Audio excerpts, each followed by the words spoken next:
انس بن مالک رضی اللہ تعالیٰ عنہ سے روایت ہے کہ جب سورج ڈھلا تو نبی کریم صلی اللہ علیہ وآلہ وسلم حجرے سے باہر تشریف لائے اور ظہر کی نماز پڑھی، پھر منبر پر تشریف لائے اور قیامت کا ذکر فرمایا، اور آپ صلی اللہ علیہ وآلہ وسلم نے فرمایا کہ قیامت میں بڑے عظیم امور پیش آئیں گے۔ پھر آپ صلی اللہ علیہ وآلہ وسلم نے فرمایا کہ اگر کسی کو کچھ پوچھنا ہو تو پوچھ لے، کیونکہ جب تک میں اس جگہ پر ہوں تم مجھ سے جو بھی پوچھو گے میں اس کا جواب ضرور دوں گا۔ لوگ بہت زیادہ رونے لگے۔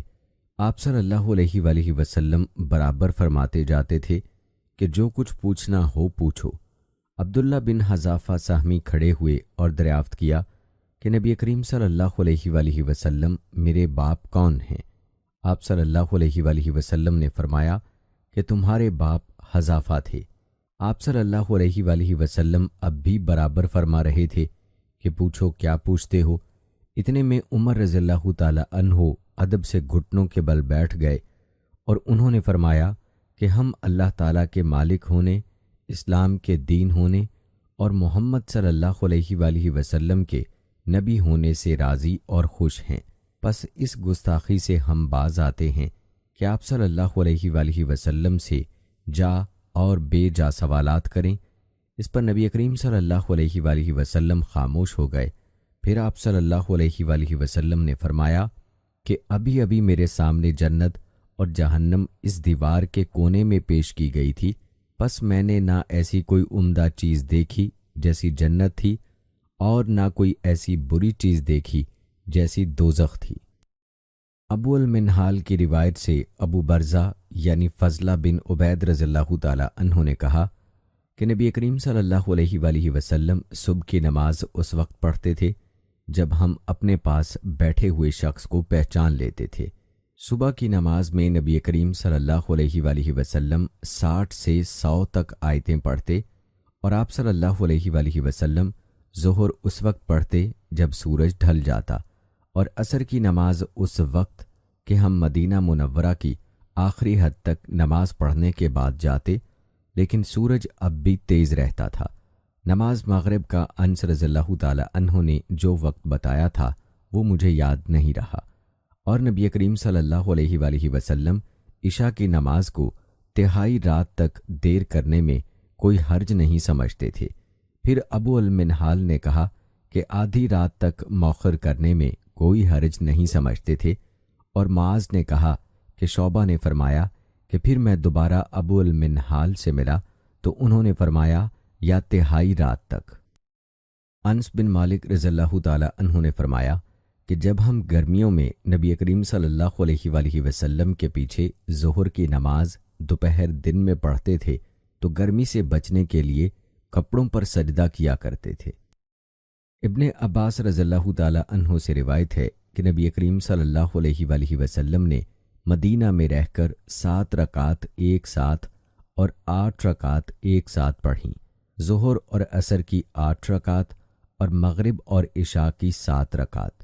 ایوب سختیانی نے جابر بن زید سے پوچھا شاید برسات کا موسم رہا ہو؟ جابر بن زید نے جواب دیا کہ غالباً ایسا ہی ہوگا۔ حضرت عائشہ صدیقہ رضی اللہ تعالی عنہا نے فرمایا کہ نبی کریم صلی اللہ علیہ وآلہ وسلم عصر کی نماز ایسے وقت پڑھتے تھے کہ ان کے حجرے میں سے ابھی دھوپ باہر نہیں نکلتی تھی۔ عائشہ صدیقہ رضی اللہ تعالی عنہا سے روایت ہے کہ رسول اللہ صلی اللہ علیہ وآلہ وسلم نے عصر کی نماز پڑھی تو دھوپ ان کے حجرے ہی میں تھی، سایہ وہاں نہیں پھیلا تھا۔ حضرت عائشہ صدیقہ رضی اللہ تعالی عنہا نے فرمایا کہ نبی کریم صلی اللہ علیہ وآلہ وسلم جب عصر کی نماز پڑھتے تو سورج ابھی میرے حجرے میں جھانکتا رہتا تھا، ابھی سایہ نہ پھیلا ہوتا تھا۔ ابو عبداللہ یعنی امام بخاری رحمہ اللہ کہتے ہیں کہ امام مالک اور یحییٰ بن سعید، شعیب رحمہ اللہ اور ابن ابی حفصہ کی روایتوں میں ظاہری سے والشمس قبل ان تظہر کے الفاظ ہیں، جن کا مطلب یہ ہے کہ دھوپ ابھی اوپر نہ چڑھی ہوتی۔ سیار بن سلامہ نے بیان کیا کہ میں اور میرے باپ ابو برزہ اسلمی رضی اللہ تعالی عنہ کی خدمت میں حاضر ہوئے۔ ان سے میرے والد نے پوچھا کہ نبی کریم صلی اللہ علیہ وآلہ وسلم فرض نمازیں کن وقتوں میں پڑھتے تھے؟ انہوں نے فرمایا کہ دوپہر کی نماز جسے تم پہلی نماز کہتے ہو سورج ڈھلنے کے بعد پڑھتے تھے، اور جب عصر پڑھتے اس کے بعد کوئی شخص مدینہ کے انتہائی کنارے پر اپنے گھر واپس جاتا تو سورج ابھی بھی تیز ہوتا تھا۔ سیار نے کہا کہ مغرب کے وقت کے متعلق آپ نے جو کچھ کہا تھا وہ مجھے یاد نہیں رہا، اور عشاء کی نماز جسے تم اتمہ کہتے ہو اس میں دیر کو پسند فرماتے تھے، اور اس سے پہلے سونے کو اور اس کے بعد بات چیت کرنے کو ناپسند فرماتے، اور صبح کی نماز سے اس وقت فارغ ہو جاتے جب آدمی اپنے قریب بیٹھے ہوئے دوسرے شخص کو پہچان سکتا، اور صبح کی نماز میں آپ 60 سے 100 تک آیتیں پڑھا کرتے تھے۔ اسحاق بن عبداللہ بن ابی طلحہ سے روایت ہے، انہوں نے انس بن مالک رضی اللہ تعالی عنہ سے اس حدیث کو روایت کیا۔ انہوں نے فرمایا کہ ہم عصر کی نماز پڑھ چکتے، اور اس کے بعد کوئی بنی عمر بن عوف یعنی قبا کی مسجد میں جاتا تو ان کو وہاں عصر کی نماز پڑھتے ہوئے پاتا۔ ابو امامہ سعد بن سہل کہتے تھے کہ ہم نے عمر بن عبدالعزیز رحمہ اللہ علیہ کے ساتھ ظہر کی نماز پڑھی، پھر ہم نکل کر انس بن مالک رضی اللہ تعالی عنہ کی خدمت میں حاضر ہوئے تو دیکھا آپ نماز پڑھ رہے ہیں۔ میں نے عرض کی کہ اے مکرم چچا، یہ کون سی نماز آپ نے پڑھی ہے؟ فرمایا کہ عصر کی، اور اسی وقت ہم رسول اللہ صلی اللہ علیہ وآلہ وسلم کے ساتھ بھی یہ نماز پڑھتے تھے۔ انس بن مالک رضی اللہ تعالی عنہ نے فرمایا کہ رسول اللہ صلی اللہ علیہ وآلہ وسلم جب عصر کی نماز پڑھتے تو سورج بلند اور تیز روشن ہوتا تھا۔ پھر ایک شخص مدینہ کے بالائی علاقے کی طرف جاتا، وہاں پہنچنے کے بعد بھی سورج بلند رہتا تھا۔ زہری نے کہا کہ مدینہ کے بالائی علاقے کے بعض مقامات تقریباً 4 میل پر یا کچھ ایسے ہی واقع ہیں۔ انس بن مالک رضی اللہ تعالی عنہ نے فرمایا، ہم عصر کی نماز پڑھتے، نبی کریم صلی اللہ علیہ وآلہ وسلم کے ساتھ، اس کے بعد کوئی شخص قبا جاتا، اور جب وہاں پہنچ جاتا تو سورج ابھی بلند ہوتا تھا۔ عبداللہ بن عمر رضی اللہ تعالی عنہ سے روایت ہے کہ رسول اللہ صلی اللہ علیہ وآلہ وسلم نے فرمایا، جس کی نماز عصر چھوٹ گئی گویا اس کا گھر اور مال سب لٹ گیا۔ امام بخاری رحمہ اللہ نے فرمایا کہ سورہ محمد میں جو یترکم کا لفظ آیا ہے وطر سے نکالا گیا ہے۔ وطر کہتے ہیں کسی شخص کا کوئی آدمی مار ڈالنا یا اس کا مال چھین لینا۔ ابو الملیح سے روایت ہے، وہ کہتے ہیں کہ ہم بریدہ رضی اللہ تعالی عنہ کے ساتھ ایک سفر جنگ میں تھے۔ ابرو بارش کا دن تھا۔ آپ نے فرمایا کہ عصر کی نماز جلدی پڑھ لو، کیونکہ نبی کریم صلی اللہ علیہ وآلہ وسلم نے فرمایا کہ جس نے عصر کی نماز چھوڑ دی اس کا نیک عمل ضائع ہو گیا۔ قیس بن ابی حازم سے روایت ہے کہ جریر بن عبداللہ بجلی رضی اللہ تعالی عنہ نے کہا کہ ہم نبی کریم صلی اللہ علیہ وآلہ وسلم کی خدمت میں موجود تھے۔ آپ صلی اللہ علیہ وآلہ وسلم نے چاند پر ایک نظر ڈالی، پھر فرمایا کہ تم اپنے رب کو آخرت میں اسی طرح دیکھو گے جیسے اس چاند کو اب دیکھ رہے ہو، اس کے دیکھنے میں تم کو کوئی زحمت بھی نہیں ہوگی۔ پس اگر تم ایسا کر سکتے ہو کہ سورج طلوع ہونے سے پہلے والی نماز یعنی فجر اور سورج غروب ہونے سے پہلے والی نماز یعنی عصر سے تمہیں کوئی چیز روک نہ سکے تو ایسا ضرور کرو۔ پھر آپ صلی اللہ علیہ وآلہ وسلم نے یہ آیت تلاوت فرمائی کہ پس اپنے مالک کی حمد و تسبیح کر سورج طلوع ہونے اور غروب ہونے سے پہلے۔ اسماعیل راوی حدیث نے کہا کہ عصر اور فجر کی نمازیں تم سے چھوٹنے نہ پائیں، ان کا ہمیشہ خاص طور پر دھیان رکھو۔ رسول اللہ صلی اللہ علیہ وآلہ وسلم نے فرمایا کہ رات اور دن میں فرشتوں کی ڈیوٹیاں بدلتی رہتی ہیں، اور فجر اور عصر کی نمازوں میں ڈیوٹی پر آنے والوں اور رخصت پانے والوں کا اجتماع ہوتا ہے۔ پھر تمہارے پاس رہنے والے فرشتے جب اوپر چڑھتے ہیں تو اللہ تعالیٰ پوچھتا ہے، حالانکہ وہ ان سے بہت زیادہ اپنے بندوں کے متعلق جانتا ہے، کہ میرے بندوں کو تم نے کس حال میں چھوڑا؟ وہ جواب دیتے ہیں کہ ہم نے جب انہیں چھوڑا تو وہ فجر کی نماز پڑھ رہے تھے، اور جب ان کے پاس گئے تب بھی وہ عصر کی نماز پڑھ رہے تھے۔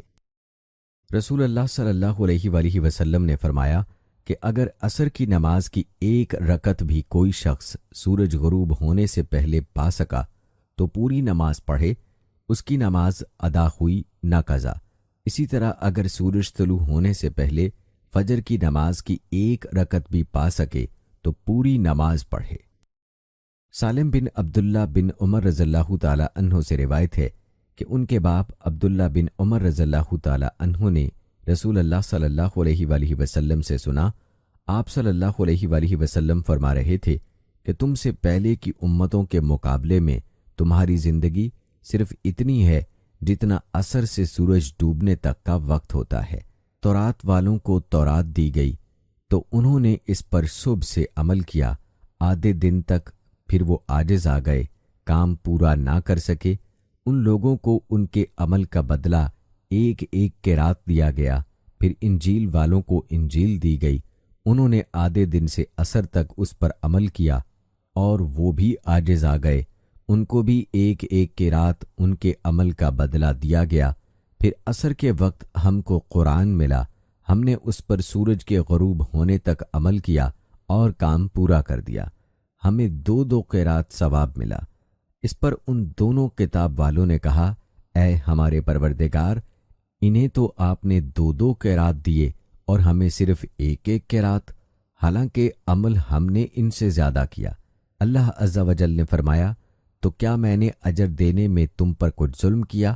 انہوں نے عرض کی کہ نہیں۔ اللہ تعالیٰ نے فرمایا کہ پھر یہ زیادہ اجر دینا میرا فضل ہے، جسے میں چاہوں دے سکتا ہوں۔ آپ صلی اللہ علیہ وآلہ وسلم نے فرمایا کہ مسلمانوں اور یہود و نصارہ کی مثال ایک ایسے شخص کی سی ہے کہ جس نے کچھ لوگوں سے مزدوری پر رات تک کام کرنے کے لیے کہا، انہوں نے آدھے دن کام کیا، پھر جواب دے دیا کہ ہمیں تمہاری اجرت کی ضرورت نہیں۔ یہ یہود تھے۔ پھر اس شخص نے دوسرے مزدور بلائے اور ان سے کہا کہ دن کا جو حصہ باقی بچ گیا ہے، یعنی آدھا دن، اسی کو پورا کر دو، شرط کے مطابق مزدوری تمہیں ملے گی۔ انہوں نے بھی کام شروع کیا، لیکن عصر تک وہ بھی جواب دے بیٹھے۔ یہ نصارہ تھے۔ پس اس تیسرے گروہ نے، جو اہل اسلام ہیں، پہلے 2 گروہوں کے کام کی پوری مزدوری لے لی۔ رافع بن خدیج سے روایت ہے، آپ نے فرمایا کہ ہم مغرب کی نماز نبی کریم صلی اللہ علیہ وآلہ وسلم کے ساتھ پڑھ کر جب واپس ہوتے اور تیر اندازی کرتے تو اتنا اجالا باقی رہتا تھا کہ ایک شخص اپنے تیر گرنے کی جگہ کو دیکھتا تھا۔ محمد بن عمر بن حسن بن علی سے روایت ہے کہ انہوں نے کہا کہ حجاج کا زمانہ آیا اور وہ نماز دیر کر کے پڑھایا کرتا تھا، اس لیے ہم نے جابر بن عبداللہ رضی اللہ تعالی عنہ سے اس کے بارے میں پوچھا تو انہوں نے فرمایا کہ نبی کریم صلی اللہ علیہ وآلہ وسلم ظہر کی نماز ٹھیک دوپہر میں پڑھایا کرتے تھے، ابھی سورج صاف اور روشن ہوتا تو نماز عصر پڑھاتے، نماز مغرب وقت آتے ہی پڑھاتے اور نماز عشاء کو کبھی جلدی پڑھاتے اور کبھی دیر سے۔ جب دیکھتے کہ لوگ جمع ہو گئے ہیں تو جلدی پڑھا دیتے، اور اگر لوگ جلدی جمع نہ ہوتے تو نماز میں دیر کرتے اور لوگوں کا انتظار کرتے، اور صبح کی نماز صحابہ رضوان اللہ اجمعین، یا یہ کہا کہ نبی کریم صلی اللہ علیہ وآلہ وسلم اندھیرے میں پڑھتے تھے۔ سلمہ بن عقو رضی اللہ تعالی عنہ نے فرمایا کہ ہم نماز مغرب نبی کریم صلی اللہ علیہ وآلہ وسلم کے ساتھ اس وقت پڑھتے تھے جب سورج پردے میں چھپ جاتا۔ ابن عباس رضی اللہ تعالی عنہ سے روایت ہے کہ نبی کریم صلی اللہ علیہ وآلہ وسلم نے 7 رکعات مغرب اور عشاء کی ایک ساتھ، 8 رکعات ظہر اور عصر کی نمازیں ایک ساتھ پڑھیں۔ نبی کریم صلی اللہ علیہ وآلہ وسلم نے فرمایا، ایسا نہ ہو کہ مغرب کی نماز کے نام کے لیے اعراب یعنی دیہاتی لوگوں کا محاورہ تمہاری زبانوں پر چڑھ جائے۔ عبداللہ بن مغفل رضی اللہ تعالی عنہ نے کہا، یا خود نبی کریم صلی اللہ علیہ وآلہ وسلم نے فرمایا کہ بدوی مغرب کو عشاء کہتے تھے۔ عبداللہ بن عمر رضی اللہ تعالی عنہ سے روایت ہے کہ ایک رات نبی کریم صلی اللہ علیہ وآلہ وسلم نے ہمیں عشاء کی نماز پڑھائی، یہی جسے لوگ عتمہ کہتے ہیں۔ پھر ہمیں خطاب کرتے ہوئے فرمایا کہ تم اس رات کو یاد رکھنا، آج جو لوگ زندہ ہیں 100 سال کے گزرنے تک روئے زمین پر ان میں سے کوئی بھی باقی نہیں رہے گا۔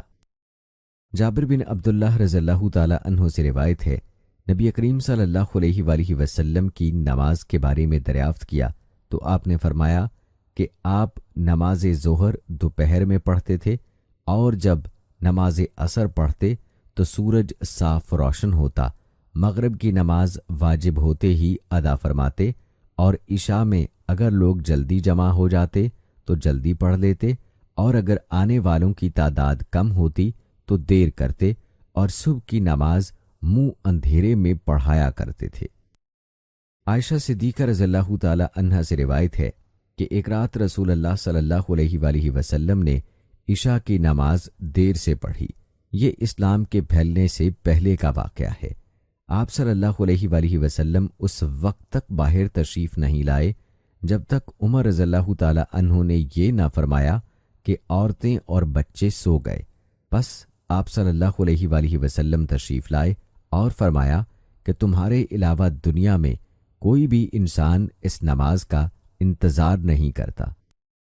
ابو موسیٰ اشعری رضی اللہ تعالی عنہ نے فرمایا کہ میں نے اپنے ان ساتھیوں کے ساتھ جو کشتی میں میرے ساتھ حبشہ سے آئے تھے بقیع بطحان میں قیام کیا۔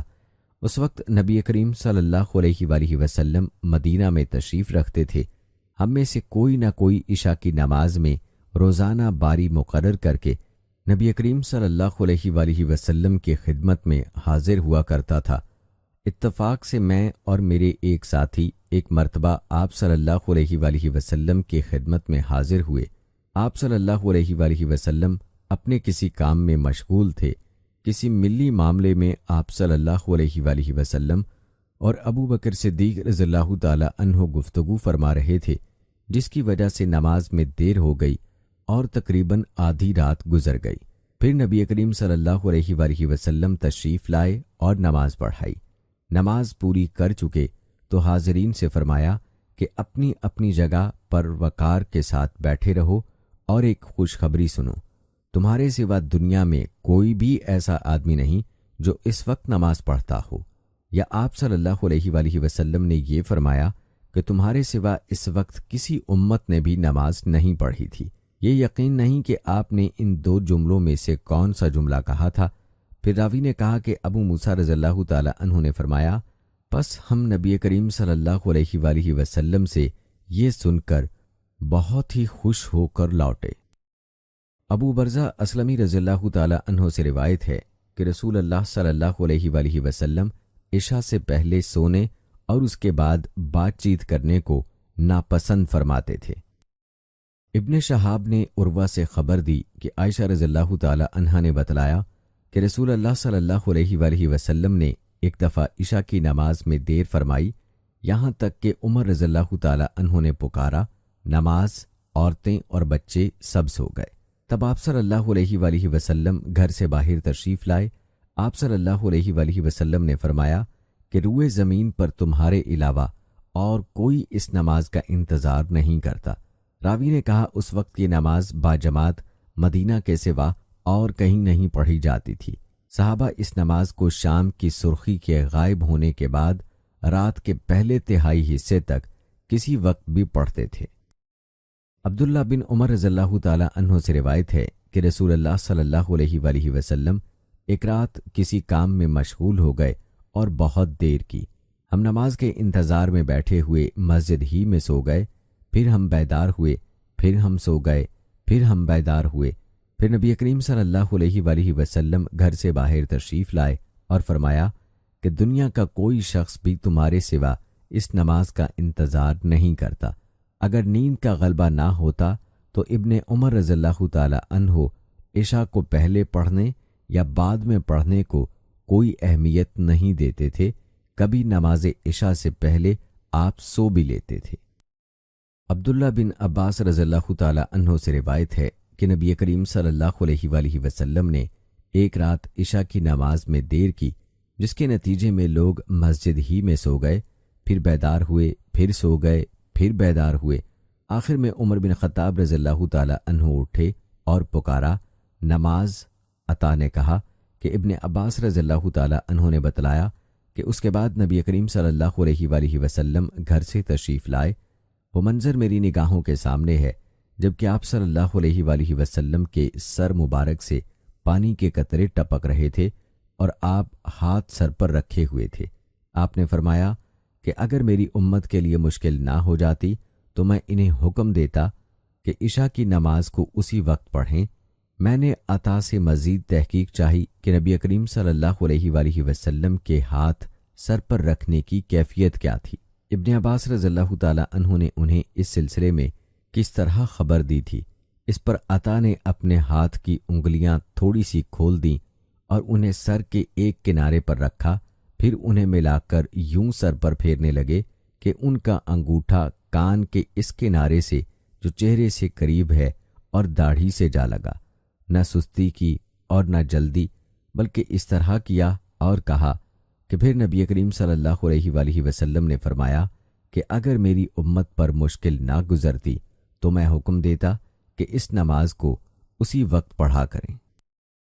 انس رضی اللہ تعالی عنہ سے روایت ہے کہ نبی کریم صلی اللہ علیہ وآلہ وسلم نے ایک دن عشاء کی نماز آدھی رات گئے پڑھی اور فرمایا کہ دوسرے لوگ نماز پڑھ کر سو گئے ہوں گے، یعنی دوسری مساجد میں پڑھنے والے مسلمان، اور تم لوگ جب تک نماز کا انتظار کرتے رہے گویا سارے وقت نماز ہی پڑھتے رہے۔ ابن مریم نے اس میں یہ زیادہ کیا کہ ہمیں یحییٰ بن ایوب نے خبر دی، کہا مجھ سے حمید طویل نے بیان کیا، انہوں نے انس رضی اللہ تعالی عنہ سے یہ سنا، گویا اس رات آپ کی انگوٹھی کی چمک کا نقشہ اس وقت بھی میری نظروں کے سامنے چمک رہا ہے۔ جریر بن عبداللہ نے بیان کیا کہ ہم نبی کریم صلی اللہ علیہ وآلہ وسلم کی خدمت میں حاضر تھے۔ آپ صلی اللہ علیہ وآلہ وسلم نے چاند کی طرف نظر اٹھائی جو 14ویں رات کا تھا، پھر فرمایا کہ تم لوگ بے ٹوک اپنے رب کو اسی طرح دیکھو گے جیسے اس چاند کو دیکھ رہے ہو، اسے دیکھنے میں تم کو کسی قسم کی بھی مزاحمت نہ ہوگی، یا یہ فرمایا کہ تمہیں اس کے دیدار میں مطلق شبہ نہ ہوگا، اس لیے اگر تم سے سورج کے طلوع اور غروب سے پہلے فجر اور عصر کی نمازوں کے پڑھنے میں کوتاہی نہ ہو سکے تو ایسا ضرور کرو، کیونکہ انہی کے طفیل دیدار الہی نصیب ہوگا یا انہی وقتوں میں یہ روایت ملے گی۔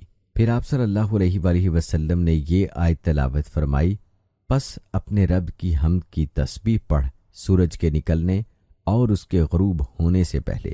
امام ابو عبداللہ بخاری رحمہ اللہ نے کہا کہ ابن شہاب نے اسماعیل کے واسطے سے جو قیس سے باواسطہ جریر راوی ہیں یہ زیادتی نقل کی کہ نبی کریم صلی اللہ علیہ وآلہ وسلم نے فرمایا تم اپنے رب کو صاف دیکھو گے۔ نبی کریم صلی اللہ علیہ وآلہ وسلم نے فرمایا جس نے ٹھنڈے وقت کی 2 نمازیں وقت پر پڑھیں فجر اور عصر تو وہ جنت میں داخل ہوگا۔ یزید بن ثابت رضی اللہ تعالی عنہ نے بیان کیا کہ ان لوگوں نے ایک مرتبہ نبی کریم صلی اللہ علیہ وآلہ وسلم کے ساتھ سحری کھائی، پھر نماز کے لیے کھڑے ہو گئے۔ میں نے دریافت کیا کہ ان دونوں کے درمیان کس قدر فاصلہ رہا ہوگا؟ فرمایا کہ جتنا 50 یا 60 آیت پڑھنے میں صرف ہوتا ہے اتنا فاصلہ تھا۔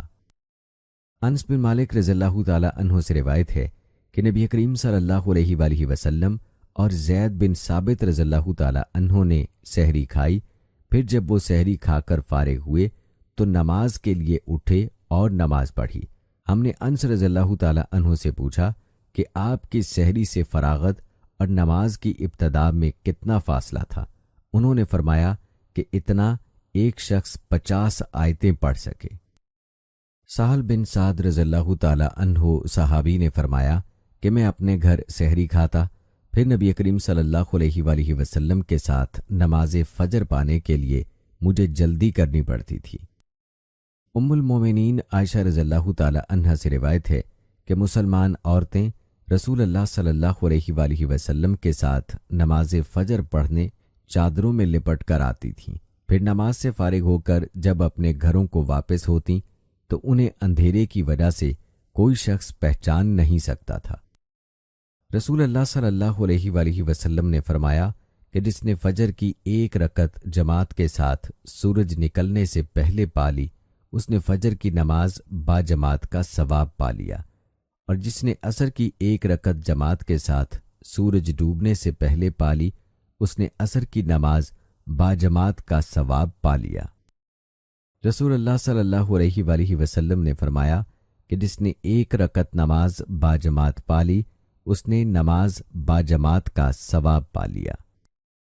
ابن عباس رضی اللہ تعالی عنہ نے فرمایا کہ میرے سامنے چند معتبر حضرات نے گواہی دی، جن میں سب سے زیادہ معتبر میرے نزدیک عمر رضی اللہ تعالی عنہ تھے، کہ نبی کریم صلی اللہ علیہ وآلہ وسلم نے فجر کی نماز کے بعد سورج بلند ہونے تک اور عصر کی نماز کے بعد سورج ڈوبنے تک نماز پڑھنے سے منع فرمایا۔ رسول اللہ صلی اللہ علیہ وآلہ وسلم نے فرمایا کہ نماز پڑھنے کے لیے سورج کے طلوع اور غروب ہونے کے انتظار میں نہ بیٹھے رہو۔ رسول اللہ صلی اللہ علیہ وآلہ وسلم نے فرمایا کہ جب سورج کا اوپر کا کنارہ طلوع ہونے لگے تو نماز نہ پڑھو یہاں تک کہ وہ بلند ہو جائے، اور جب سورج ڈوبنے لگے اس وقت بھی نماز نہ پڑھو یہاں تک کہ غروب ہو جائے۔ ابو ہریرہ رضی اللہ تعالی عنہ سے روایت ہے کہ نبی کریم صلی اللہ علیہ وآلہ وسلم نے 2 طرح کی خرید و فروخت اور 2 طرح کے لباس اور 2 وقتوں کی نمازوں سے منع فرمایا۔ آپ صلی اللہ علیہ وآلہ وسلم نے نماز فجر کے بعد سورج نکلنے تک اور نماز عصر کے بعد غروب ہونے تک نماز پڑھنے سے منع فرمایا، اور کپڑوں میں اشتمال سما یعنی ایک کپڑا اپنے اوپر اس طرح لپیٹ لینا کہ شرمگاہ کھل جائے، اور احتبا یعنی ایک کپڑے میں گوٹ مار کر بیٹھنے سے منع فرمایا، اور خرید و فروخت میں آپ صلی اللہ علیہ وآلہ وسلم نے منابزہ اور ملامسہ سے منع فرمایا۔ رسول اللہ صلی اللہ علیہ وآلہ وسلم نے فرمایا، کوئی تم میں سے انتظار میں نہ بیٹھا رہے کہ سورج طلوع ہوتے ہی نماز کے لیے کھڑا ہو جائے، اسی طرح سورج کے ڈوبنے کے انتظار میں بھی نہ رہنا چاہیے۔ ابو سعید خدری رضی اللہ تعالی عنہ نے فرمایا کہ میں نے نبی کریم صلی اللہ علیہ وآلہ وسلم سے سنا، آپ صلی اللہ علیہ وآلہ وسلم فرما رہے تھے کہ فجر کی نماز کے بعد کوئی نماز سورج کے بلند ہونے تک نہ پڑھی جائے، اسی طرح عصر کی نماز کے بعد سورج ڈوبنے تک کوئی نماز نہ پڑھی جائے۔ معاویہ بن ابی سفیان رضی اللہ تعالی عنہ سے روایت ہے کہ انہوں نے فرمایا کہ تم لوگ تو ایک ایسی نماز پڑھتے ہو کہ ہم رسول اللہ صلی اللہ علیہ وآلہ وسلم کی محبت میں رہے، لیکن ہم نے کبھی آپ صلی اللہ علیہ وآلہ وسلم کو وہ نماز پڑھتے نہیں دیکھا، بلکہ آپ صلی اللہ علیہ وآلہ وسلم نے اس سے منع فرمایا تھا۔ معاویہ رضی اللہ تعالی عنہ کی مراد عصر کے بعد 2 رکعتوں سے تھی، جسے آپ کے زمانے میں بعض لوگ پڑھتے تھے۔ ابو ہریرہ رضی اللہ تعالی عنہ سے روایت ہے کہ نبی کریم صلی اللہ علیہ وآلہ وسلم نے 2 وقت نماز پڑھنے سے منع فرمایا، نماز فجر کے بعد سورج نکلنے تک اور نماز عصر کے بعد سورج غروب ہونے تک۔ ابن عمر رضی اللہ تعالی عنہ نے فرمایا کہ جس طرح میں نے اپنے ساتھیوں کو نماز پڑھتے دیکھا، میں بھی اسی طرح نماز پڑھتا ہوں، کسی کو روکتا نہیں، دن اور رات کے جس حصے میں جی چاہے نماز پڑھ سکتا ہے، البتہ سورج کے طلوع اور غروب کے وقت نماز نہ پڑھا کرو۔ حضرت عائشہ رضی اللہ تعالی عنہا نے فرمایا کہ اللہ کی قسم، جس نے رسول اللہ صلی اللہ علیہ وآلہ وسلم کو اپنے یہاں بلا لیا، آپ صلی اللہ علیہ وآلہ وسلم نے عصر کے بعد کی 2 رکعات کو کبھی ترک نہیں فرمایا، یہاں تک کہ آپ صلی اللہ علیہ وآلہ وسلم اللہ پاک سے جا ملے، اور آپ صلی اللہ علیہ وآلہ وسلم کو وفات سے پہلے نماز پڑھنے میں بڑی دشواری پیش آتی تھی، پھر اکثر آپ صلی اللہ علیہ وآلہ وسلم بیٹھ کر نماز ادا فرمایا کرتے تھے، اگرچہ نبی کریم صلی اللہ علیہ وآلہ وسلم انہیں پوری پابندی کے ساتھ پڑھتے تھے، لیکن اس خوف سے کہ کہیں صحابہ بھی پڑھنے لگیں اور اس طرح امت کو گراں باری ہو، انہیں آپ صلی اللہ علیہ وآلہ وسلم مسجد میں نہیں پڑھتے تھے۔ آپ صلی اللہ علیہ وآلہ وسلم کو اپنی امت کا ہلکا رکھنا پسند تھا۔ عائشہ رضی اللہ تعالی عنہا نے فرمایا، میرے بھانجے نبی کریم صلی اللہ علیہ وآلہ وسلم نے عصر کے بعد کی 2 رکعات میرے یہاں کبھی ترک نہیں کی۔ عائشہ رضی اللہ تعالی عنہا سے روایت ہے کہ آپ نے فرمایا کہ 2 رکعتوں کو رسول اللہ صلی اللہ علیہ وآلہ وسلم نے کبھی ترک نہیں فرمایا، پوشیدہ ہو یا عام لوگوں کے سامنے، صبح کی نماز سے پہلے 2 رکعت اور عصر کی نماز کے بعد 2 رکعت۔ شعبہ نے ابو اسحاق سے بیان کیا، کہا کہ ہم نے اسود بن یزید اور مسروق بن اجدع کو دیکھا کہ انہوں نے عائشہ رضی اللہ تعالی عنہا کے اس کہنے پر گواہی دی کہ نبی کریم صلی اللہ علیہ وآلہ وسلم جب بھی میرے گھر میں عصر کے بعد تشریف لائے تو 2 رکعت ضرور پڑھتے۔ ابو الملیح عامر بن اسامہ حزلی نے بیان کیا کہ ہم ابر کے دن ایک مرتبہ بریدہ بن حسیب رضی اللہ تعالی عنہ صحابی کے ساتھ تھے۔ انہوں نے فرمایا کہ نماز سویرے پڑھا کرو، کیونکہ نبی کریم صلی اللہ علیہ وآلہ وسلم نے فرمایا کہ جس نے عصر کی نماز چھوڑی اس کا عمل اکارت ہو گیا۔ عبداللہ بن ابی قتادہ رضی اللہ تعالی عنہ سے روایت ہے کہ کہا ہم خیبر سے لوٹ کر نبی کریم صلی اللہ علیہ وآلہ وسلم کے ساتھ رات میں سفر کر رہے تھے۔ کسی نے کہا کہ یا رسول اللہ صلی اللہ علیہ وآلہ وسلم، آپ اب پڑاؤ ڈال دیتے تو بہتر ہوتا۔ آپ صلی اللہ علیہ وآلہ وسلم نے فرمایا کہ مجھے ڈر ہے کہ کہیں نماز کے وقت بھی تم سوتے نہ رہ جاؤ۔ اس پر بلال رضی اللہ تعالی عنہ بولے کہ میں آپ سب لوگوں کو جگا دوں گا۔ چنانچہ سب لوگ لیٹ گئے اور بلال رضی اللہ تعالی عنہ نے بھی اپنی پیٹھ کجاوا سے لگا لی اور ان کی بھی آنکھ لگ گئی، اور جب نبی کریم صلی اللہ علیہ وآلہ وسلم بیدار ہوئے تو سورج کے اوپر کا حصہ نکل چکا تھا۔ آپ صلی اللہ علیہ وآلہ وسلم نے فرمایا، بلال تو نے کیا کہا تھا؟ وہ بولے، آج جیسی نیند مجھے کبھی نہیں آئی۔ پھر رسول اللہ صلی اللہ علیہ وآلہ وسلم نے فرمایا کہ اللہ تعالیٰ تمہاری ارواح کو جب چاہتا ہے قبض کر لیتا ہے اور جس وقت چاہتا ہے واپس کر دیتا ہے۔ اے بلال اٹھ اور اذان دے۔ پھر آپ صلی اللہ علیہ وآلہ وسلم نے وضو کیا، اور جب سورج بلند ہو کر روشن ہو گیا تو آپ صلی اللہ علیہ وآلہ وسلم کھڑے ہوئے اور نماز پڑھائی۔ جابر بن عبداللہ رضی اللہ تعالی عنہ سے روایت ہے کہ عمر بن خطاب رضی اللہ تعالی عنہ غزوہ خندق کے موقع پر ایک مرتبہ سورج غروب ہونے کے بعد آئے اور وہ کفار قریش کو برا بھلا کہہ رہے تھے، اور آپ نے کہا کہ اے اللہ کے رسول، سورج غروب ہو گیا اور نماز عصر پڑھنا میرے لیے ممکن نہ ہو سکا۔ اس پر رسول اللہ صلی اللہ علیہ وآلہ وسلم نے فرمایا کہ نماز میں نے بھی نہیں پڑھی۔ پھر ہم وادی بطحان میں گئے اور آپ صلی اللہ علیہ وآلہ وسلم نے وہاں نماز کے لیے وضو کیا، ہم نے بھی وضو بنایا۔ اس وقت سورج ڈوب چکا تھا۔ پہلے آپ صلی اللہ علیہ وآلہ وسلم نے عصر پڑھائی، اس کے بعد مغرب کی نماز پڑھی۔ آپ صلی اللہ علیہ وآلہ وسلم نے فرمایا، اگر کوئی نماز پڑھنا بھول جائے تو جب بھی یاد آ جائے اس کو پڑھ لے، اس قضا کے سوا اور کوئی کفارہ اس کی وجہ سے نہیں ہوتا۔ اور اللہ تعالیٰ نے فرمایا کہ نماز میرے یاد آنے پر قائم کر۔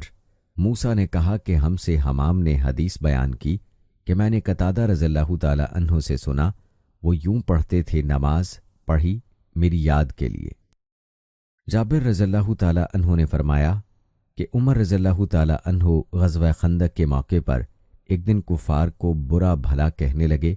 فرمایا کہ سورج غروب ہو گیا، لیکن میں لڑائی کی وجہ سے نماز عصر نہ پڑھ سکا۔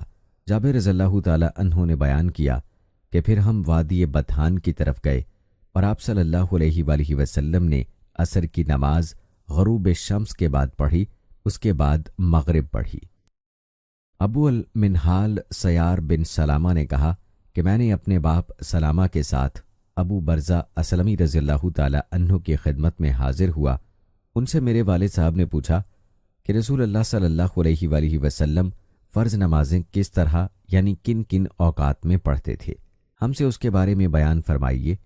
انہوں نے فرمایا کہ آپ صلی اللہ علیہ وآلہ وسلم حجیر یعنی ظہر، جسے تم صلاۃ اولیٰ کہتے ہو، سورج ڈھلتے ہی پڑھتے تھے، اور آپ صلی اللہ علیہ وآلہ وسلم کے عصر پڑھنے کے بعد کوئی بھی شخص اپنے گھر واپس ہوتا اور وہ بھی مدینہ کے سب سے آخری کنارے پر، تو سورج ابھی صاف اور روشن ہوتا۔ مغرب کے بارے میں آپ نے جو کچھ بتایا مجھے یاد نہیں رہا، اور فرمایا کہ عشاء میں آپ صلی اللہ علیہ وآلہ وسلم تاخیر پسند فرماتے تھے، اس سے پہلے سونے کو اور اس کے بعد بات کرنے کو پسند نہیں کرتے تھے۔ صبح کی نماز جب آپ صلی اللہ علیہ وآلہ وسلم فارغ ہوتے تو ہم اپنے قریب بیٹھے ہوئے دوسرے شخص کو پہچان لیتے۔ آپ صلی اللہ علیہ وآلہ وسلم فجر میں 60 سے 100 تک آیتیں پڑھتے تھے۔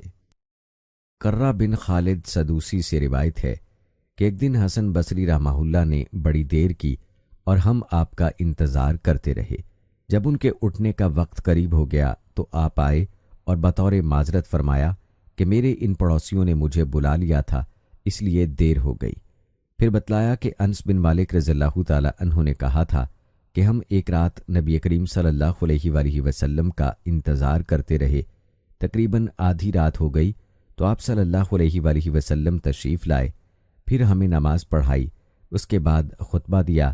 پس آپ نے فرمایا کہ دوسروں نے نماز پڑھ لی اور سو گئے، لیکن تم لوگ جب تک نماز کے انتظار میں رہے ہو گویا نماز ہی کی حالت میں رہے ہو۔ امام حسن بصری رحمہ اللہ نے فرمایا کہ اگر لوگ کسی خیر کے انتظار میں بیٹھے رہیں تو وہ بھی خیر کی حالت ہی میں ہیں۔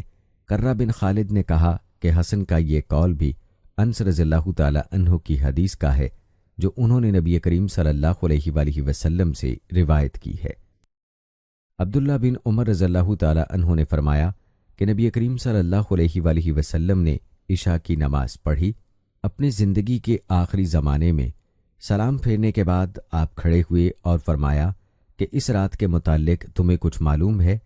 آج اس روئے زمین پر جتنے انسان زندہ ہیں 100 سال بعد ان میں سے کوئی بھی باقی نہیں رہے گا۔ لوگوں نے نبی کریم صلی اللہ علیہ وآلہ وسلم کا کلام سمجھنے میں غلطی کی اور مختلف باتیں کرنے لگے۔ ابو مسعود رضی اللہ تعالی عنہ نے یہ سمجھا کہ 100 برس بعد قیامت آئے گی، حالانکہ آپ صلی اللہ علیہ وآلہ وسلم کا مقصد صرف یہ تھا کہ جو لوگ آج اس گفتگو کے وقت زمین پر بستے ہیں ان میں سے کوئی بھی آج سے 1 صدی بعد باقی نہیں رہے گا۔ آپ صلی اللہ علیہ وآلہ وسلم کا مطلب یہ تھا کہ 100 برس میں یہ قرن گزر جائے گا۔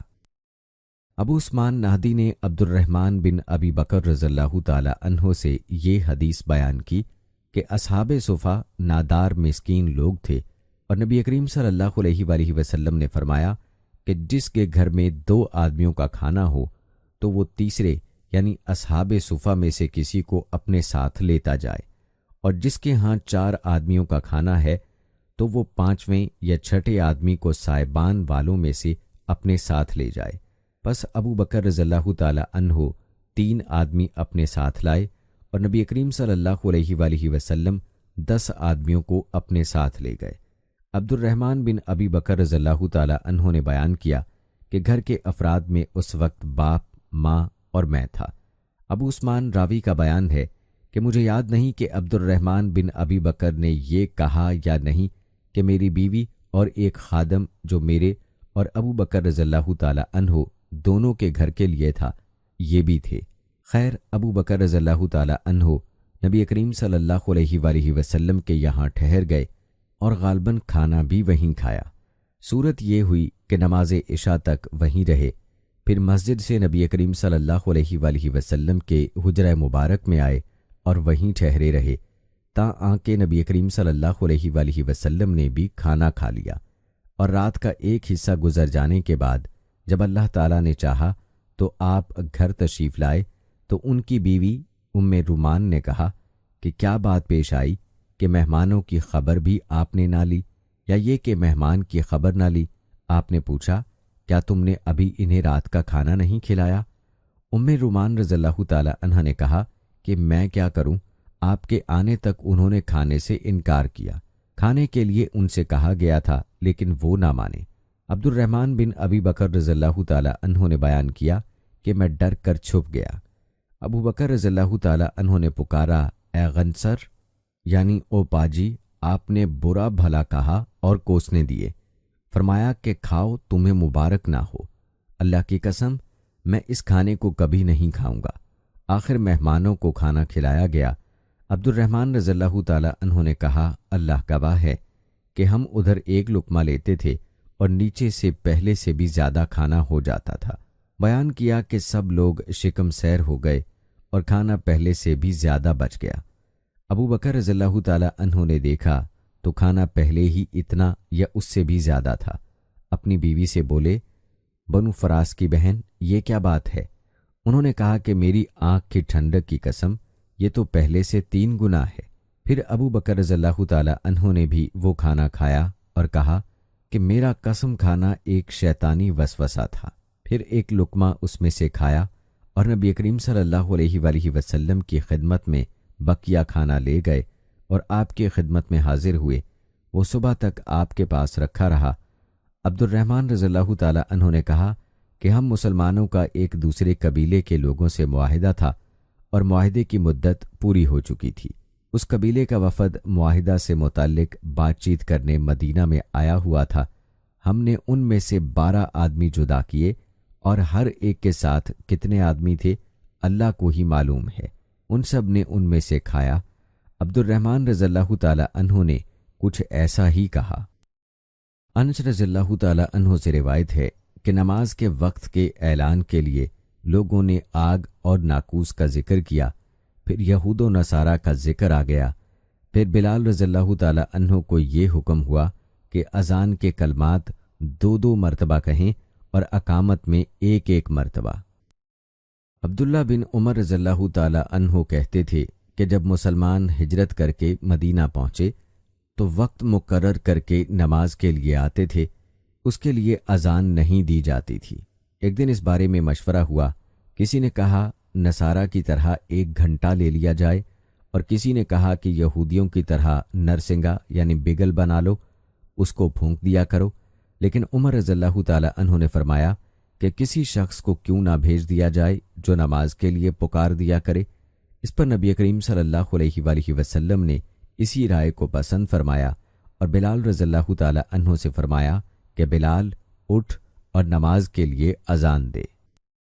انس رضی اللہ تعالی عنہ سے روایت ہے کہ بلال رضی اللہ تعالی عنہ کو حکم دیا گیا کہ اذان کے کلمات 2 مرتبہ کہیں اور سوا قد قامت الصلاۃ کے تکبیر کے کلمات 1 دفعہ کہیں۔ انس بن مالک رضی اللہ تعالی عنہ سے روایت ہے کہ جب مسلمان زیادہ ہو گئے تو مشورہ ہوا کہ کسی ایسی چیز کے ذریعے نماز کے وقت کا اعلان ہو جسے سب لوگ سمجھ لیں۔ کچھ لوگوں نے ذکر کیا کہ آگ روشن کی جائے یا نرسنگا کے ذریعے اعلان کریں، لیکن آخر میں بلال رضی اللہ تعالی عنہ کو حکم دیا گیا کہ اذان کے کلمات 2 دفعہ کہیں اور تکبیر کے 1 دفعہ۔ انس رضی اللہ تعالی عنہ سے روایت ہے کہ بلال رضی اللہ تعالی عنہ کو حکم دیا گیا کہ اذان کے کلمات 2 دفعہ کہیں اور تکبیر میں یہی کلمات 1 دفعہ۔ اسماعیل نے بتایا کہ میں نے ایوب سختیانی سے اس حدیث کا ذکر کیا تو انہوں نے کہا مگر لفظ قد قامت الصلاۃ 2 دفعہ کہا جائے گا۔ نبی کریم صلی اللہ علیہ وآلہ وسلم نے فرمایا، جب نماز کے لیے اذان دی جاتی ہے تو شیطان پارتا ہوا بڑی تیزی کے ساتھ پیٹھ موڑ کر بھاگتا ہے تاکہ اذان کی آواز نہ سن سکے، اور جب اذان ختم ہو جاتی ہے تو پھر واپس آ جاتا ہے، لیکن جو ہی تکبیر شروع ہوئی وہ پھر پیٹھ موڑ کر بھاگتا ہے۔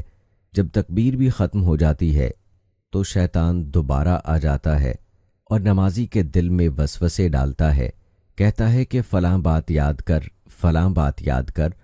ان باتوں کی شیطان یاد دہانی کراتا ہے جن کا اسے خیال بھی نہ تھا، اور اس طرح اس شخص کو یہ بھی یاد نہیں رہتا کہ اس نے کتنی رکعتیں پڑھی ہیں۔ عبد الرحمن مازنی اپنے والد عبداللہ سے بیان کرتے ہیں کہ ان کے والد نے انہیں خبر دی کہ ابو سعید خدری رضی اللہ تعالی عنہ صحابی نے بیان کیا کہ میں دیکھتا ہوں کہ تمہیں بکریوں اور جنگل میں رہنا پسند ہے، اس لیے جب تم جنگل میں اپنی بکریوں کو لیے ہوئے موجود ہو اور نماز کے لیے اذان دو تو تم بلند آواز سے اذان دیا کرو، کیونکہ جن و انس بلکہ تمام ہی چیزیں جو مؤذن کی آواز سنتی ہیں قیامت کے دن اس پر گواہی دیں گی۔ انس رضی اللہ تعالی عنہ سے روایت ہے، انہوں نے نبی کریم صلی اللہ علیہ وآلہ وسلم سے کہ جب نبی کریم صلی اللہ علیہ وآلہ وسلم ہمیں ساتھ لے کر کہیں جہاد کے لیے تشریف لے جاتے تو فوراً ہی حملہ نہیں کرتے تھے، صبح ہوتی اور پھر آپ انتظار کرتے، اگر اذان کی آواز سن لیتے تو حملے کا ارادہ ترک کر دیتے، اور اگر اذان کی آواز نہ سنائی دیتی تو حملہ کرتے تھے۔ انس رضی اللہ تعالی عنہ نے کہا کہ ہم خیبر کی طرف گئے اور رات کے وقت وہاں پہنچے۔ صبح کے وقت جب اذان کی آواز نہیں سنائی دی تو آپ اپنی سواری پر بیٹھ گئے اور میں ابو طلحہ رضی اللہ تعالی عنہ کے پیچھے بیٹھ گیا۔ چلنے میں میرے قدم نبی کریم صلی اللہ علیہ وآلہ وسلم کے قدم مبارک سے چھو چھو جاتے تھے۔ انس رضی اللہ تعالی عنہ نے کہا، خیبر کے لوگ اپنے ٹوکروں اور کدالوں کو لیے ہوئے اپنے کام کاج کو باہر نکلے تو انہوں نے رسول اللہ صلی اللہ علیہ وآلہ وسلم کو دیکھا اور چلا اٹھے کہ محمد واللہ محمد صلی اللہ علیہ وآلہ وسلم پوری فوج سمیت آ گئے۔ انس رضی اللہ تعالی عنہ نے کہا کہ جب نبی کریم صلی اللہ علیہ وآلہ وسلم نے انہیں دیکھا تو آپ نے فرمایا، اللہ اکبر، اللہ اکبر، خیبر پر خرابی آ گئی۔ بے شک جب ہم کسی قوم کے میدان میں اتر جائیں تو ڈرائے ہوئے لوگوں کی صبح بری ہوگی۔ ابو سعید خدری رضی اللہ تعالی عنہ نے رسول اللہ صلی اللہ علیہ وآلہ وسلم سے روایت کی کہ جب تم اذان سنو تو جس طرح مؤذن کہتا ہے اسی طرح تم بھی کہو۔ عیسیٰ بن طلحہ نے بیان کیا کہ انہوں نے معاویہ بن ابی سفیان سے ایک دن سنا آپ جواب میں مؤذن کے ہی الفاظ کو دہرا رہے تھے، اشہد ان محمد الرسول اللہ تک۔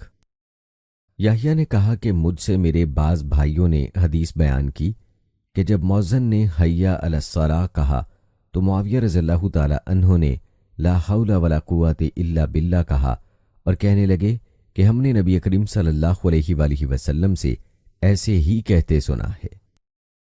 رسول اللہ صلی اللہ علیہ وآلہ وسلم نے فرمایا کہ جو شخص اذان سن کر یہ کہے، اللہم رب ہذہ الدعوۃ التامۃ والصلاۃ القائمۃ آت محمد الوسیلۃ والفضیلۃ وابعثہ مقاما محمود الذی وعدتہ، اسے قیامت کے دن میری شفاعت ملے گی۔ ابو ہریرہ رضی اللہ تعالی عنہ سے روایت ہے کہ نبی کریم صلی اللہ علیہ وآلہ وسلم نے فرمایا کہ اگر لوگوں کو معلوم ہوتا کہ اذان کہنے اور نماز پہلی صف میں پڑھنے سے کتنا ثواب ملتا ہے، پھر ان کے لیے قرعہ ڈالنے کے سوائے اور کوئی چارہ نہ باقی رہتا تو البتہ اس پر قرعہ اندازی ہی کرتے، اور اگر لوگوں کو معلوم ہو جاتا کہ نماز کے لیے جلدی آنے میں کتنا ثواب ملتا ہے تو اس کے لیے دوسرے سے آگے بڑھنے کی کوشش کرتے، اور اگر لوگوں کو معلوم ہو جاتا کہ عشاء اور صبح کی نماز کا ثواب کتنا ملتا ہے تو ضرور چوتڑوں کے بل گھسیٹتے ہوئے ان کے لیے آتے۔ عبداللہ بن حارث بصرہ سے روایت ہے کہ ابن عباس رضی اللہ تعالی عنہ نے ایک دن ہم کو جمعے کا خطبہ دیا۔ بارش کی وجہ سے اس دن اچھی خاصی کیچڑ ہو رہی تھی۔ مؤذن جب حی علی الصلاۃ پر پہنچا تو آپ نے اس سے الصلاۃ فی الرحال کہنے کے لیے فرمایا کہ لوگ نماز اپنی قیام گاہوں پر پڑھ لیں۔ اس پر لوگ ایک دوسرے کو دیکھنے لگے۔ ابن عباس رضی اللہ تعالی عنہ نے کہا کہ اسی طرح مجھ سے جو افضل تھے انہوں نے بھی کیا تھا، اور اس میں شک نہیں کہ جمعہ واجب ہے۔ رسول اللہ صلی اللہ علیہ وآلہ وسلم نے فرمایا کہ بلال تو رات رہے اذان دیتے ہیں، اس لیے تم لوگ کھاتے پیتے رہو یہاں تک کہ ابن ام مکتوم اذان دیں۔ ام المومنین حفصہ رضی اللہ تعالی عنہا سے روایت ہے کہ رسول اللہ صلی اللہ علیہ وآلہ وسلم کی عادت تھی کہ جب مؤذن صبح کی اذان صبح صادق کے طلوع ہونے کے بعد دے چکا ہوتا تو آپ صلی اللہ علیہ وآلہ وسلم اذان اور تکبیر کے بیچ نماز قائم ہونے سے پہلے 2 ہلکی سی رکعتیں پڑھتے۔ حضرت عائشہ صدیقہ رضی اللہ تعالی عنہا سے روایت ہے کہ نبی کریم صلی اللہ علیہ وآلہ وسلم فجر کی اذان اور اقامت کے درمیان 2 ہلکی سی رکعتیں پڑھتے تھے۔ رسول اللہ صلی اللہ علیہ وآلہ وسلم نے فرمایا، دیکھو بلال رضی اللہ تعالی عنہ رات رہے میں اذان دیتے ہیں، اس لیے تم لوگ سحری کھا پی سکتے ہو جب تک ابن ام مکتوم اذان نہ دیں۔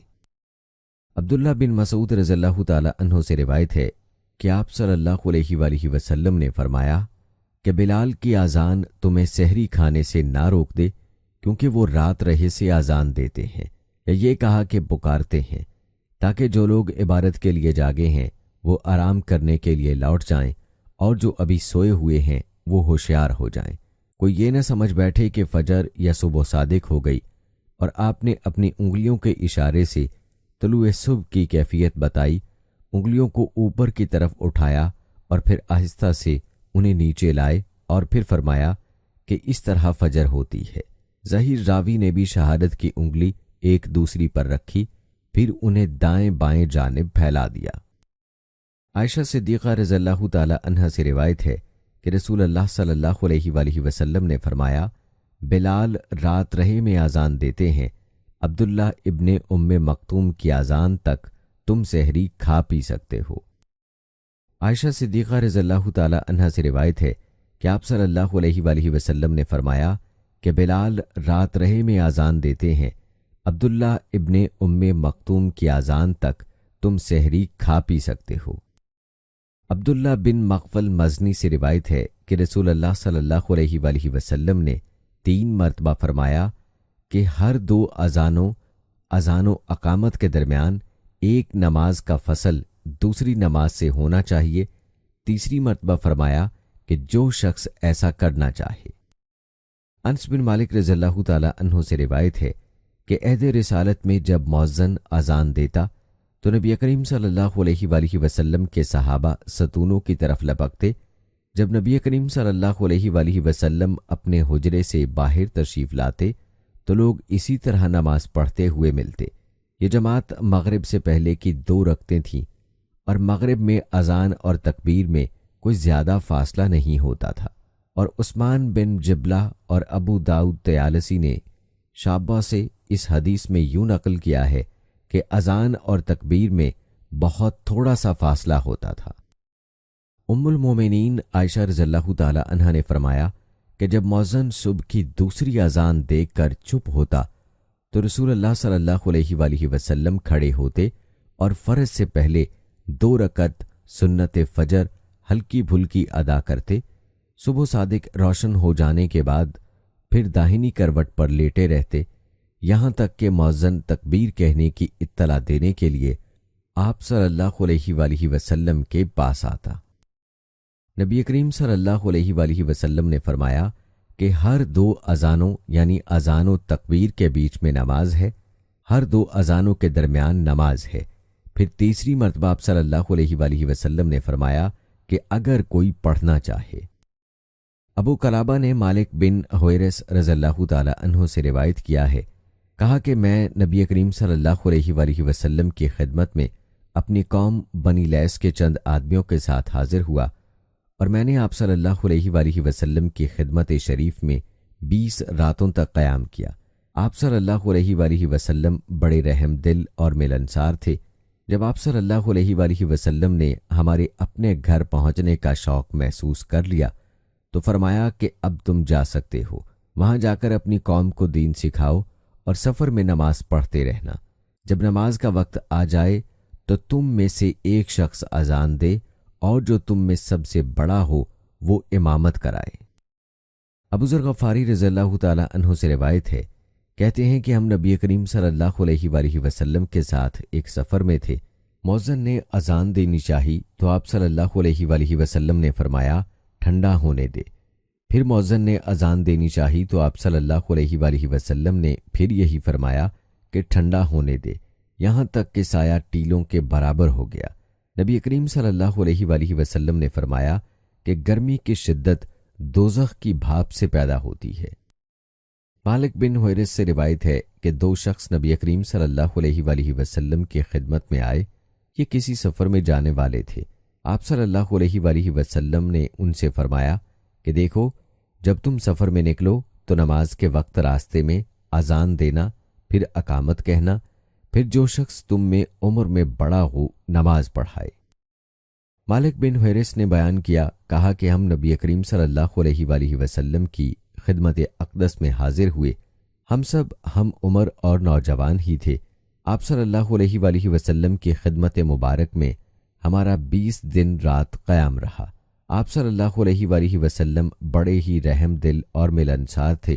جب آپ صلی اللہ علیہ وآلہ وسلم نے دیکھا کہ ہمیں اپنے وطن واپس جانے کا شوق ہے تو آپ صلی اللہ علیہ وآلہ وسلم نے پوچھا کہ تم لوگ اپنے گھر کسے چھوڑ کر آئے ہو؟ ہم نے بتایا۔ پھر آپ صلی اللہ علیہ وآلہ وسلم نے فرمایا کہ اچھا، اب تم اپنے گھر جاؤ اور ان گھر والوں کے ساتھ رہو اور انہیں بھی دین سکھاؤ اور دین کی باتوں پر عمل کرنے کا حکم کرو۔ مالک نے بہت سی چیزوں کا ذکر کیا جن کے متعلق ابو ایوب نے کہا کہ ابو قلابہ نے یوں کہا، وہ باتیں مجھ کو یاد ہیں، یا یوں کہا، مجھ کو یاد نہیں۔ اور نبی کریم صلی اللہ علیہ وآلہ وسلم نے فرمایا کہ اسی طرح نماز پڑھنا جیسے تم نے مجھے نماز پڑھتے ہوئے دیکھا، اور جب نماز کا وقت آ جائے تو کوئی ایک اذان دے اور جو تم میں سب سے بڑا ہو وہ نماز پڑھائے۔ نافع سے روایت ہے کہ عبداللہ بن عمر رضی اللہ تعالی عنہ نے ایک سرد رات میں مقام زجنان پر اذان دی، پھر فرمایا الصلاۃ فی الرحال کہ لوگو اپنے اپنے ٹھکانوں میں نماز پڑھ لو۔ اور ہمیں آپ نے بتلایا کہ نبی کریم صلی اللہ علیہ وآلہ وسلم مؤذن سے اذان کے لیے فرماتے اور یہ بھی فرماتے کہ مؤذن اذان کے بعد کہہ دے کہ لوگو اپنے ٹھکانوں میں نماز پڑھ لو۔ یہ حکم سفر کی حالت میں یا سردی یا برسات کی راتوں میں تھا۔ ابو حذیفہ نے بیان کیا، کہا کہ میں نے رسول اللہ صلی اللہ علیہ وآلہ وسلم کو ابتح میں دیکھا کہ بلال رضی اللہ تعالی عنہ حاضر ہوئے اور آپ صلی اللہ علیہ وآلہ وسلم کو نماز کی خبر دی۔ پھر بلال رضی اللہ تعالی عنہ برچھی لے کر آگے بڑھے اور اسے آپ صلی اللہ علیہ وآلہ وسلم کے سامنے بطور سترہ مقام ابتح میں گاڑ دیا، اور آپ صلی اللہ علیہ وآلہ وسلم نے اس کو سترہ بنا کر نماز پڑھائی۔ سفیان سوری نے اون بن ابی حذیفہ سے بیان کیا، انہوں نے اپنے باپ سے کہا، انہوں نے بلال رضی اللہ تعالی عنہ کو اذان دیتے ہوئے دیکھا، وہ کہتے ہیں میں بھی ان کے منہ کے ساتھ ادھر ادھر منہ پھیرنے لگا۔ ابو قتادہ رضی اللہ تعالی عنہ سے روایت ہے کہ ہم نبی کریم صلی اللہ علیہ وآلہ وسلم کے ساتھ نماز میں تھے۔ آپ صلی اللہ علیہ وآلہ وسلم نے کچھ لوگوں کے چلنے پھرنے اور بولنے کی آواز سنی۔ نماز کے بعد آپ صلی اللہ علیہ وآلہ وسلم نے دریافت فرمایا کہ کیا قصہ ہے؟ لوگوں نے کہا کہ ہم نماز کے لیے جلدی کر رہے تھے۔ آپ صلی اللہ علیہ وآلہ وسلم نے فرمایا کہ ایسا نہ کرو، بلکہ جب تم نماز کے لیے آؤ تو وقار اور سکون کو ملحوظ رکھو، نماز کا جو حصہ پاؤ اسے پڑھو اور جو رہ جائے اسے بعد میں پورا کر لو۔ ابو ہریرہ رضی اللہ تعالی عنہ سے روایت ہے کہ آپ صلی اللہ علیہ وآلہ وسلم نے فرمایا، تم لوگ تکبیر کی آواز سن لو تو نماز کے لیے معمولی چال سے چل پڑو، سکون اور وقار کو بہرحال پکڑے رکھو اور دوڑ کے مت آؤ، پھر نماز کا جو حصہ ملے اسے پڑھ لو اور جو نہ مل سکے اسے بعد میں پورا کر لو۔ رسول اللہ صلی اللہ علیہ وآلہ وسلم نے فرمایا کہ جب نماز کے لیے تکبیر کہی جائے تو اس وقت تک نہ کھڑے ہو جب تک مجھے نکلتے ہوئے نہ دیکھ لو۔ رسول اللہ صلی اللہ علیہ وآلہ وسلم نے فرمایا کہ نماز کی تکبیر ہو تو جب تک مجھے دیکھ نہ لو کھڑے نہ ہو اور آہستگی کو لازم رکھو۔ ابو ہریرہ رضی اللہ تعالی عنہ سے روایت ہے کہ رسول اللہ صلی اللہ علیہ وآلہ وسلم ایک دن حجرے سے باہر تشریف لائے، اقامت کہی جا چکی تھی اور صفیں برابر کی جا چکی تھیں۔ آپ صلی اللہ علیہ وآلہ وسلم جب مصلی پر کھڑے ہوئے تو ہم انتظار کر رہے تھے کہ اب آپ صلی اللہ علیہ وآلہ وسلم تکبیر کہتے ہیں، لیکن آپ صلی اللہ علیہ وآلہ وسلم واپس تشریف لے گئے اور فرمایا کہ اپنی اپنی جگہ پر ٹھہرے رہو۔ ہم اسی حالت میں ٹھہرے رہے یہاں تک کہ آپ صلی اللہ علیہ وآلہ وسلم دوبارہ تشریف لائے تو سر مبارک سے پانی ٹپک رہا تھا۔ آپ صلی اللہ علیہ وآلہ وسلم نے غسل کیا تھا۔ ابو ہریرہ رضی اللہ تعالی عنہ نے فرمایا کہ نماز کے لیے اقامت کہی جا چکی تھی اور لوگوں نے صفیں سیدھی کر لی تھیں۔ پھر رسول اللہ صلی اللہ علیہ وآلہ وسلم تشریف لائے اور آگے بڑھے، لیکن حالت جنابت میں تھے، مگر پہلے خیال نہ رہا، اس لیے آپ صلی اللہ علیہ وآلہ وسلم نے فرمایا کہ تم لوگ اپنی اپنی جگہ ٹھہرے رہو۔ پھر آپ صلی اللہ علیہ وآلہ وسلم واپس تشریف لائے تو آپ صلی اللہ علیہ وآلہ وسلم غسل کیے ہوئے تھے اور سر مبارک سے پانی ٹپک رہا تھا۔ پھر آپ صلی اللہ علیہ وآلہ وسلم نے لوگوں کو نماز پڑھائی۔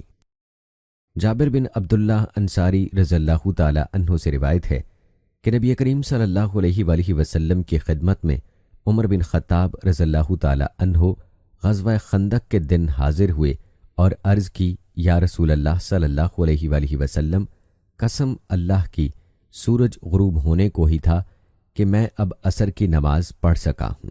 آپ جب حاضر خدمت ہوئے تو روزہ افطار کرنے کا وقت آ چکا تھا۔ نبی کریم صلی اللہ علیہ وآلہ وسلم نے فرمایا کہ قسم اللہ کی، میں نے بھی تو نماز عصر نہیں پڑھی ہے۔ پھر آپ صلی اللہ علیہ وآلہ وسلم بطحان کی طرف گئے۔ میں آپ صلی اللہ علیہ وآلہ وسلم کے ساتھ ہی تھا۔ آپ صلی اللہ علیہ وآلہ وسلم نے وضو کیا، پھر عصر کی نماز پڑھی۔ سورج ڈوب چکا تھا، پھر اس کے بعد مغرب کی نماز پڑھی۔